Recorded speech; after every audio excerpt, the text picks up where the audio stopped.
नमस्कार और स्वागत है रहस्यमय अंत में। यहाँ हम उन असाधारण जीवनों और असमय विदाई के रहस्यों को उजागर करते हैं जिन्होंने अनगिनत सवाल पीछे छोड़ दिए हैं।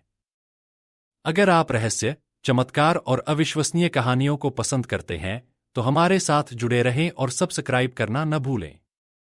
आज हम नीम करोली बाबा के रहस्यमय अंत को उजागर करेंगे, वह रहस्यमय योगी जिनकी आभा आज भी दुनिया भर के भक्तों को आशीर्वाद देती है। नीम करोली बाबा एक ऐसा नाम जो चमत्कारों और अद्वितीय आध्यात्मिक शक्ति की कहानियों को सामने लाता है।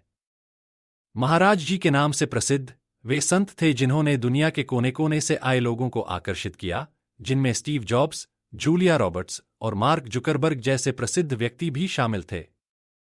उनका ज्ञान और दिव्य प्रभाव समय और दूरी को पार कर पीढ़ियों को प्रेम, भक्ति और समर्पण की शक्ति से प्रेरित करता रहा। उनका अस्तित्व एक शाश्वत ज्योति की तरह था जो उन सभी को मार्गदर्शन और गर्मजोशी प्रदान करता था जो खुले दिल से उनके पास आते थे। जितना ऊंचा उनका जीवन था उतनी ही रहस्यमय उनकी विदाई थी, जिसका रहस्य कोई भी पूरी तरह से नहीं जान सका। नीम करोली बाबा का जन्म 1900 में वर्तमान उत्तराखंड के कुमाऊं क्षेत्र में हुआ था। वे हमेशा एक कंबल में लिपटे रहते थे और अपने आसपास के लोगों के दिलों से सीधा संवाद करने की क्षमता रखते थे। महाराज जी, जैसा कि उन्हें प्यार से बुलाया जाता था, उन्होंने कभी भी प्रसिद्धि की परवाह नहीं की। उनका मिशन था लोगों को जीवन के गहरे सत्य की ओर मार्गदर्शित करना। नीम करोली बाबा के बारे में सबसे प्रसिद्ध कहानियों में से एक है उनकी तत्वों पर नियंत्रण की शक्ति। ऐसा कहा जाता है कि उन्होंने एक चलती ट्रेन को सिर्फ पटरियों पर बैठकर रोक दिया था, जब तक कि रेलवे अधिकारियों ने एक दूरस्थ स्थान पर स्टेशन बनाने के लिए सहमति नहीं दी। वे एक ही समय में अलग अलग स्थानों पर प्रकट हो सकते थे, जिसे बायलोकेशन कहा जाता है, जिसने उनके आसपास के लोगों को चकित कर दिया। उनके चमत्कार, जैसे बीमारों को ठीक करना और जटिल समस्याओं का तत्काल समाधान प्रदान करना, भक्तों को ने शब्द कर देते थे और वे समझते थे कि महाराज जी साधारण मानव समझ से परे एक उच्चतर वास्तविकता में कार्य करते हैं। रामदास द्वारा साझा की गई एक अद्भुत घटना नीम करोली बाबा की गहन अंतर्दृष्टि को दर्शाती है। बिना कुछ कहे महाराज जी ने रामदास की हाल ही में दिवंगत मां के बारे में गहराई से बताया, जिसमें उनकी बीमारी और अंतिम क्षण शामिल थे। ऐसे अनुभवों ने उन सभी को गहराई से प्रभावित किया जिन्होंने उनसे मुलाकात की, उनके दिलों में श्रद्धा और विस्मय का स्थायी छाप छोड़ दिया। यह माना जाता था कि नीम करोली बाबा के पास भौतिक सीमाओं को पार करने की शक्ति थी। उनकी शिक्षाएं अक्सर चमत्कारों से परिपूर्ण थीं, चमत्कार जो उनके भक्तों को एक गहरी वास्तविकता के छिपे हुए संबंध के बारे में फुसफुसाते थे। नीम करोली बाबा की मृत्यु का रहस्य उनके अनुयायियों को उलझन में डालता है और अनंत अटकलों को प्रेरित करता है। 9 सितंबर 1973 को महाराज जी ने कांची धाम से वृंदावन जाने का निर्णय लिया। उन्होंने अपने भक्तों को बताया कि वे कार के बजाय ट्रेन से जाएंगे। कांची धाम छोड़ने से पहले उन्होंने सभी देवताओं के सामने विशेष पूजा की, जिसमें भगवान राम और हनुमान की मूर्तियां शामिल थीं। इस अनोखी पूजा ने भक्तों को एक अव्यक्त विस्मय की भावना से भर दिया। जब नीम करोली बाबा कांची धाम के द्वार से बाहर निकले तो एक हवा के झोंके ने उनका कंबल गिरा दिया। जब एक भक्त ने उन्हें वापस देने की पेशकश की तो बाबा ने उसे लेने से मना कर दिया। इसके बाद वे मथुरा के लिए ट्रेन में सवार हुए, जहां उनका स्वागत भक्तों की बड़ी भीड़ ने किया, जिन्होंने उनके चरण स्पर्श किए और उनका आशीर्वाद मांगा। वृंदावन पहुंचने के बाद उनका स्वास्थ्य तेजी से गिरने लगा। वृंदावन में नीम करोली बाबा ने अपनी आंखें बंद कर लीं और ध्यान की मुद्रा में दिखाई दिए, जिससे उनके भक्तों में बड़ी चिंता पैदा हो गई।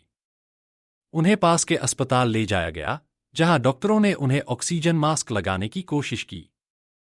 हालांकि बाबा ने मास्क हटा दिया, यह संकेत देते हुए कि उन्हें इसकी आवश्यकता नहीं है, और 3 बार जगदीश हरे का उच्चारण करने के बाद शांति से प्राण त्याग दिए।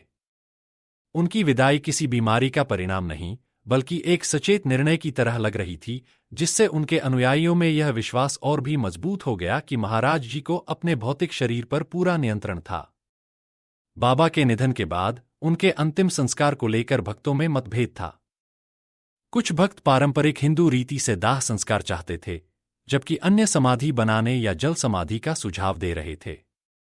अंततः पारंपरिक दाह संस्कार का निर्णय लिया गया, जिसमें कई भक्त बाबा को श्रद्धांजलि देने के लिए एकत्र हुए। जैसे ही तैयारियां चल रही थीं, मौसम खराब हो गया, तेज हवाएं चलने लगीं और आसमान में अंधेरा छा गया। लेकिन जब बाबा की निकटतम भक्त सिद्धि मां वृंदावन पहुंची, तो मौसम चमत्कारिक रूप से साफ हो गया, जिससे उनकी विदाई में एक और रहस्यमय परत जुड़ गई। अंतिम विदाई अत्यधिक भावुक थी। पुन्नानंद तिवारी, बाबा के एक और समर्पित अनुयायी, ने अपने कंधे पर बाबा के ताबूत को उठाया और जुलूस का नेतृत्व किया। इस अंतिम संस्कार में अनगिनत भक्त शामिल हुए, जो संत की स्मृति और विरासत का सम्मान करने आए थे। उनकी अंतिम यात्रा के दौरान घटी चमत्कारिक घटनाओं ने सभी उपस्थित लोगों पर अमिट छाप छोड़ी, यह सुनिश्चित करते हुए कि उनकी आत्मा और शिक्षाएं आने वाली पीढ़ियों को प्रेरित करती रहेंगी।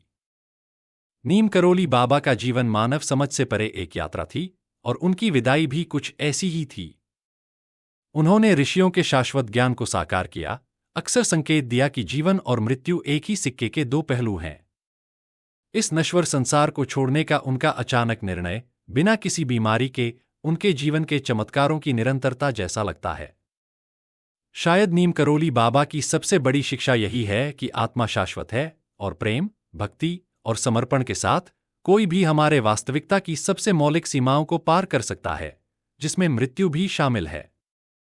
हालांकि वे अब शारीरिक रूप से हमारे बीच नहीं हैं, उनका अस्तित्व, उनकी शिक्षाएं और उनका रहस्य आज भी जीवित है, और उन सभी को प्रेरित और ऊर्जावान बनाता है जो सच्चाई की खोज में हैं। धन्यवाद इस यात्रा में हमारे साथ जुड़ने के लिए, जहां हमने नीम करोली बाबा के रहस्यमय अंत को उजागर किया।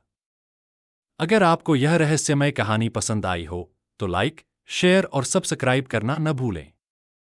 ऐसे ही महान व्यक्तित्वों के जीवन और रहस्यों की कहानियों के लिए जुड़े रहें एनिग्मैटिक एंड्स से। अगले एपिसोड तक जिज्ञासु रहें, प्रेरित रहें।